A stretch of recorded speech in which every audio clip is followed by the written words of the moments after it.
Good morning everyone. Today आज हम जाने वाले हैं पोलो फॉरेस्ट में। तो ये व्लॉग पूरा देखना। ये मेरी ज़िंदगी में सबसे पहला ब्लॉग होगा कि मैं कहीं जा रहा हूँ या किसी इंस्टीट्यूट की तरफ से मुझे ले जाया गया है। ठीक है।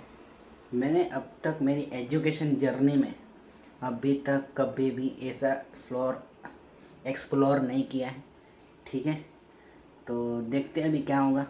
अभी सुबह के 5 बज चुके हैं, राइट। और मैं रेडी हूँ पूरा। और मैं इधर इसलिए देख रहा हूँ, इधर कांच है, कांच में देखना पड़ता है आप अच्छे दिख रहे हो कि नहीं। ठीक है। तो चलो बने रहते हो वीडियो में।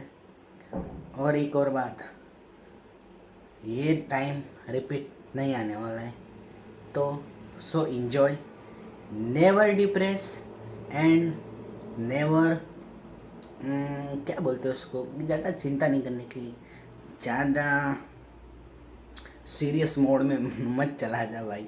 सो फनी ना, तो पहले जैसा था वैसे नहीं। ठीक है। इंजॉय करने का टाइम है, सीरियस मोड ऑफ। अरे कोई कुछ भी बोले, सीरियस मोड नहीं लेने का। Okay, bye bye.